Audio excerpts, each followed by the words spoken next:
세 명의 천사 참된 자유라는 제목으로 함께 하나님의 말씀을 나누고자 합니다.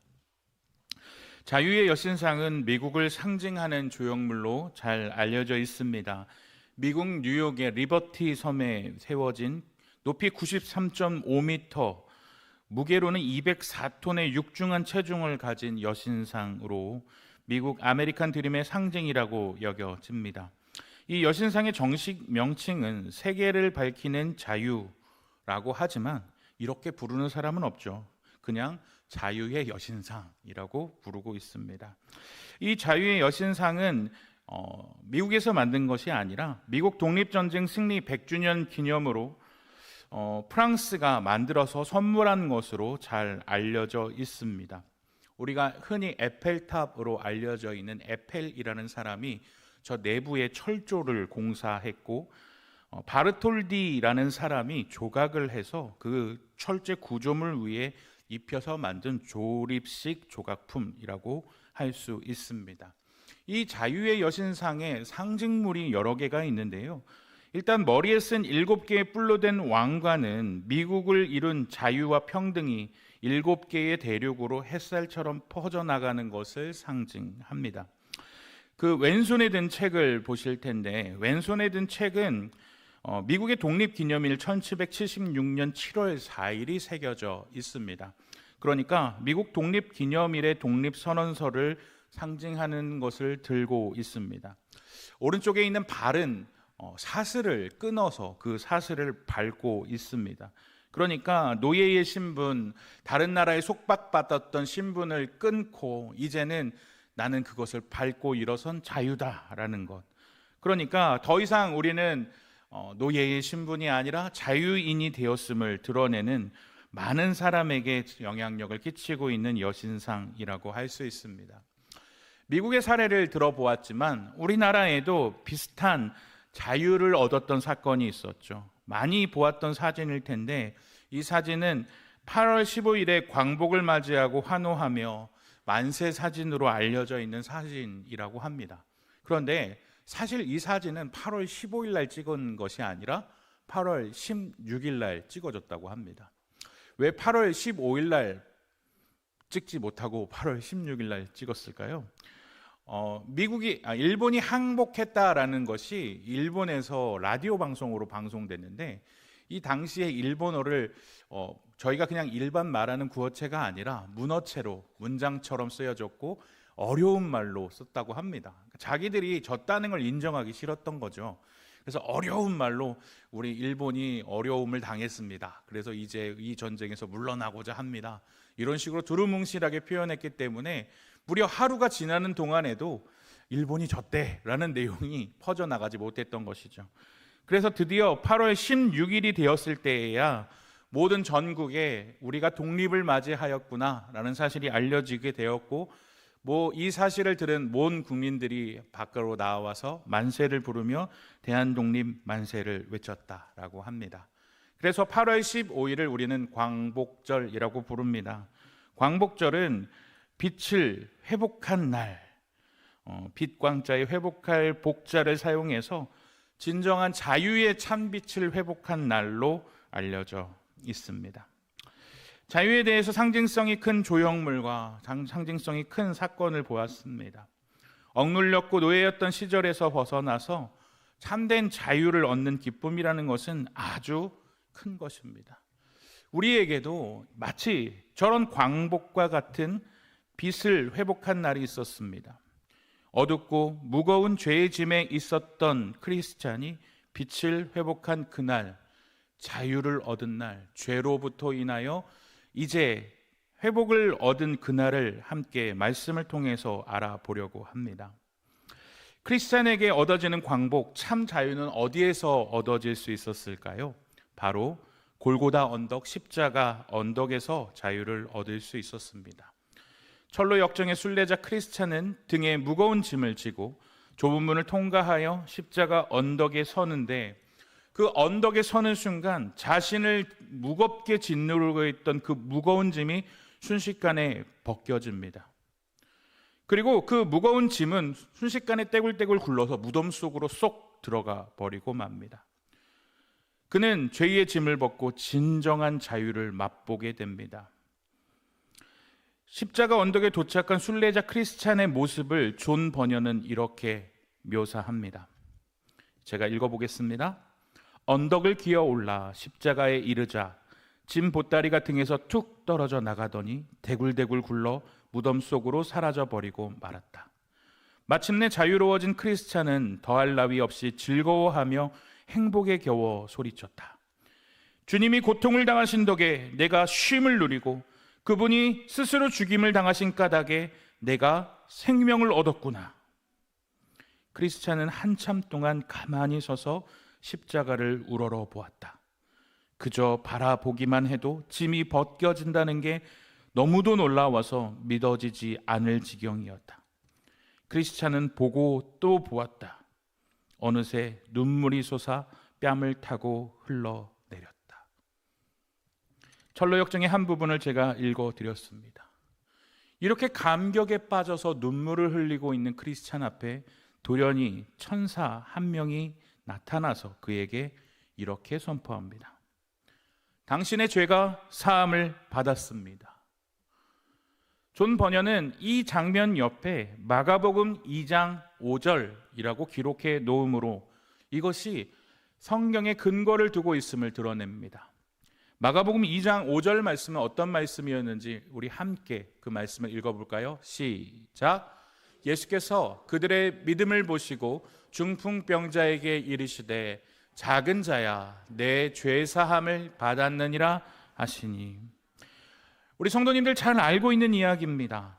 친구인지 정확하게 알려지지는 않지만 네 사람에 의해서 지붕을 뚫고 침상째 내려온 이 중풍병자에게 주님은 이렇게 얘기합니다. 내 죄사함을 받았다. 이 놀라운 구원의 은총에 사람들은 감격하기보다 수군거리기 시작합니다. 왜일까요? 죄사함이라는 것은 사람이 선포할 수 없는 것이기 때문입니다. 맞습니다. 모든 인간은 죄의 문제를 해결하지 못합니다. 마치 무거운 짐을 지고 가는 크리스찬과 같이 말이죠. 그래서 요한복음 8장 34절에서는 이렇게 말합니다. 예수께서 대답하시되 진실로 진실로 너희에게 이르노니 죄를 범하는 자마다 죄의 종이라. 그래서 죄를 짓는 자는 죄의 종이라는 무거운 멍에를 짊어지고 살아갈 수밖에 없습니다. 이 죄의 종, 죄의 짐이 해결되는 곳, 우리의 신분이 변화되는 것이 어디입니까? 바로 예수 그리스도께서 죽으신 십자가 언덕 아래에서 이 드라마틱한 반전의 기적이 일어나는 것입니다. 우리가 아까 같이 읽었던 본문의 말씀과 같이 그들은 어떤 자였습니까? 행악자였고 한편에 있었던 이 강독, 이러한 자도 주님께서는 구원해 주시고 그의 죄의 문제를 해결해 주시며 나와 함께 낙원에 있으리라 말씀해 주시는 것입니다. 누구든 예수 그리스도의 십자가 아래에 가면 그 죄의 문제가 해결될 수 있고 더 이상 우리는 죄의 짐을 메고 다닐 필요가 없는 것입니다. 아까 철로 역정에서 읽었던 것처럼 주님이 고통을 당하신 덕에 내가 쉼을 누리고 그분이 스스로 죽임을 당한 까닭에 내가 생명을 얻었구나. 이 크리스찬의 고백처럼 예수님이 우리가 당할 고통을 대신 당하셨고 우리의 모든 죄의 짐의 문제를 해결해 주셨기 때문에 우리는 그 예수 그리스도의 십자가 언덕으로 나아갈 때에 모든 죄의 문제가 해결될 수 있는 것입니다. 자, 그렇게 죄의 문제가 해결되었고 죄의 선포가 이야기된 첫 번째 천사 이후에 두 번째 천사가 나타나 크리스천의 더러운 옷을 벗기고 새 옷을 입혀줍니다. 존 버녀는 이 구절 옆에 스가랴 3장 4절이라고 표시를 해놓습니다. 스가랴 3장 4절 말씀은 어떤 말씀일까요? 같이 한번 읽어보겠습니까? 시작. 여호와께서 자기 앞에 선 자들에게 명령하사 그 더러운 옷을 벗기라 하시고 또 여호수아에게 이르시되 내가 내 죄악을 제거하여 버렸으니 내게 아름다운 옷을 입히리라 하시기로.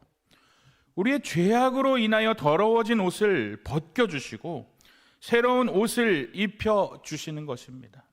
그러니까 이것은 우리가 그동안 지었던 죄가를 주님이 덮어 쓰시는 것이고 그분의 의의 새로운 옷을 우리에게 덧 입혀주시는 것입니다.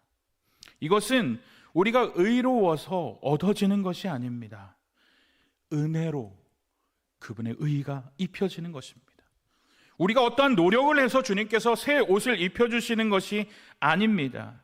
로마서 3장 24절에선 이렇게 말합니다. 그리스도 예수 안에 있는 속량으로 말미암아 하나님의 은혜로 값없이 의롭다 하심을 얻은 자 되었느니라. 아멘. 이 구절의 의미가 잘 사라져 있는 것이 크리스찬이 한참 동안 십자가를 바라볼 때 그저 바라보기만 해도 짐이 벗겨진다는 게 놀라워서 믿을 수 없었고 그 십자가를 바라볼 때 눈물이 뺨을 타고 흘러내리는 것.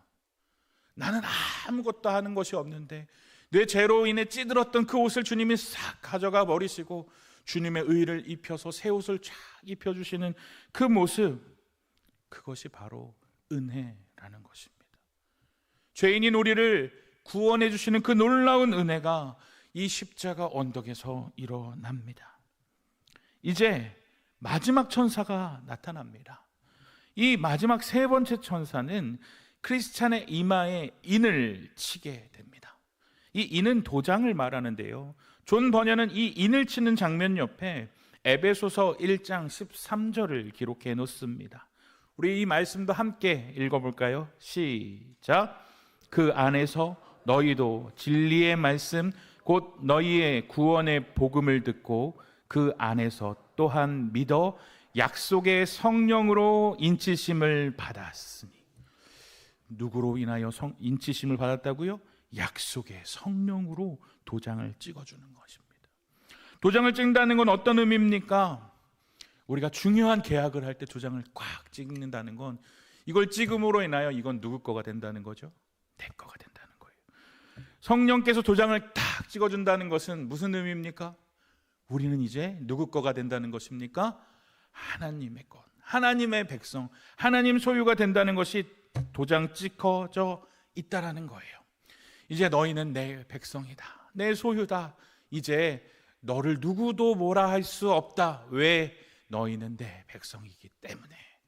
그 도장이 찍혀지는 순간 누구도 시비 걸 수 없는 것입니다. 그 놀라운 은혜가 이어지고 난 후에 이 세 번째 천사는 거기서 끝나는 것이 아니라 크리스찬에게 두루마리 하나를 전해줍니다. 그 두루마리를 주면서 이렇게 얘기하죠. 순례의 여정을 떠나면서 이것을 자주 펼쳐봐라 라고 말합니다. 이 두루마리는 무엇일까요? 모두가 예상하시듯 하나님의 말씀, 성경 의미합니다. 이 순례의 여정을 떠나면서 마지막으로 우리에게 주어주시는 것이 성경이라는 것이죠. 시편 119편 105절을 보면 하나님의 말씀은 어떤 것이라고 말하고 있습니까? 주의 말씀은 내 발의 등이요 내 길의 빛이니이다. 이스라엘 지형에서 넘어지기 쉽고 넘어졌을 때 굴러서 목숨을 담보하기 어려운 그런 지형 가운데서 등에 발의 등이라는 것, 길의 빛이라는 것은 생명을 지켜주는 것입니다. 주의 말씀이 그렇게 우리가 여행을 떠날 때 우리의 생명을 지켜주고 어디로 나아가야 할지를 알려주는 지도가 되어진다는 것입니다. 이 성경은 어떠한 역할을 합니까?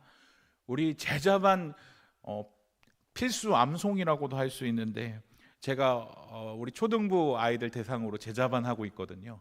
근데 아이들이 항상 불평하는 건 디모데후서 3장 16절만 외우지 꼭 17절까지 외워야 됩니까? 이렇게 16절만 해도 충분하지 않아요, 목사님? 이러면서 얘기하는데, 우리 성경이 어떤 역할을 하는지 16절 17절 말씀 같이 한번 뜻을 새기면서 읽어볼까요? 시작.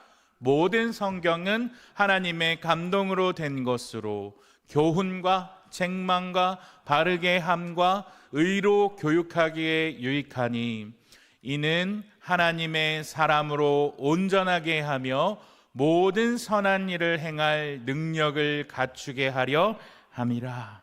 아멘. 성경은 어떠한 역할을 합니까? 교훈하여 줍니다.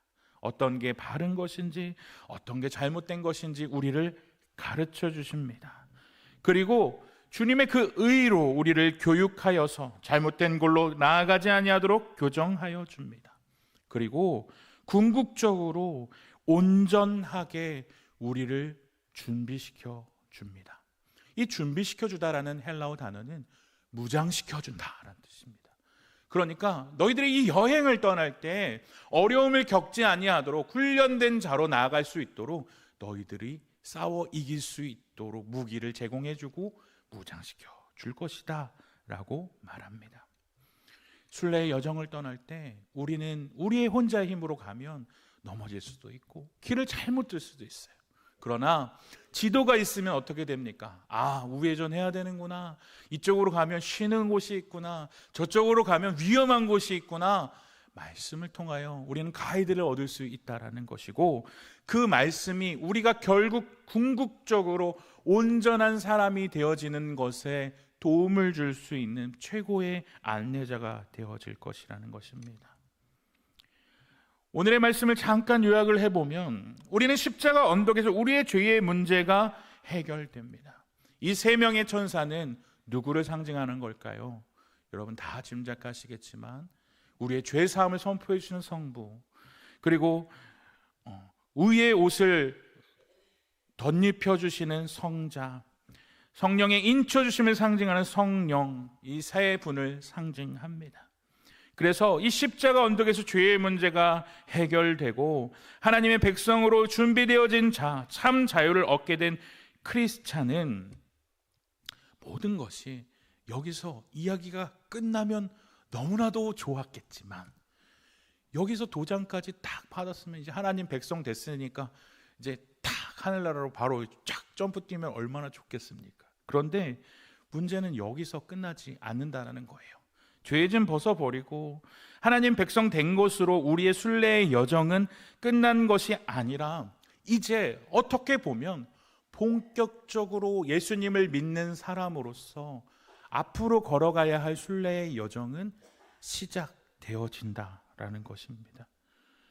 이전까지의 순례의 여정은 알지 못하던 자였고 구원받지 못하던 백성이었고 죄의 짐을 지고 가는 무거운 앞길을 알지 못하는 무거운 길이었다면, 이제는 주님께서 함께 계시고 어디로 가야 할지를 알며 주님께서 인도해 주시는 기쁨의 여정이 되어질 것입니다.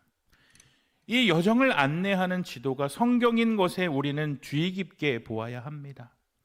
가보지 않은 곳을 여행 갈 때 우리는 어떻게 합니까? 유튜브를 통해서 온도도 알려보고 어떤 옷을 입어야 될지, 날씨는 어떤지, 환율은 어떤지 알아보고 떠나는 거죠. 마찬가지로 우리의 순례의 여정에 알아보고 준비해보고 모든 것을 준비를 갖출 수 있는 최고의 필독서는 바로 성경이라는 것입니다. 주님께서는 자신의 백성들의 순례의 여정에 도움받을 수 있는 가이드로 두루마리 성경을 주셨다는 것을 기억하시기 바랍니다. 이 성경은 우리로 하여금 이 순례의 여정을 바르게 떠나고 하나님의 선한 일을 할 수 있도록 무장시켜 줄 것입니다. 우리는 이 여정을 혼자 가지 않습니다. 주님의 호흡으로 만들어주신 성경을 안내자로 가게 될 것입니다. 그분과 함께 그분의 도움으로 우리는 이 순례의 여정을 잘 이겨낼 것입니다. 작년에 우리 전도부에서 이 필그림 하우스에 있는 십자가 언덕에서 사진을 찍었어요. 이게 유일하게 사진을 찍게 허락해 주는 곳이 바로 저기에서, 저희가 왼쪽에 유독 커 보이는 하얀 옷 입은 사람 보이시죠? 가운데 우리 목사님도 보이시고, 저 십자가 언덕에서만 사진을 찍게 해주는데 저게 또 나름의 의미가 있는 것 같아요. 그 의미가 있는 그곳에서 우리는 이 여정을 혼자 떠나는 게 아니라 누구와 떠난다고요? 하나님의 말씀과 함께 믿음의 동역자들과 함께 떠난다는 것을 기억해 주시기 바랍니다. 주님께서는 보이지 않지만 말씀을 통하여 동반자가 되어주시고 그 말씀의 힘으로 우리에게 어떻게 가라 인도해 주시고 우리를 지도해 주실 것입니다. 사랑하는 우리 성원교회 영가족 여러분, 우리의 힘으로 얻은 구원, 우리의 힘으로 얻은 의로움이 아니었습니다. 은혜로 얻어졌습니다. 이제 나머지 여정도 주님께서 우리 혼자 가지 않도록 좋은 은혜의 선물을 주셨는데, 그 말씀과 함께 나머지 여정을 떠나가실 때에 주님께서 함께 하심을 기억하며 같이 이 순례의 여정을 기쁨으로 걸어가시는 우리 사랑하는 모든 송원교회 영가족들 되시기를 주님의 이름으로 축복합니다. 아멘.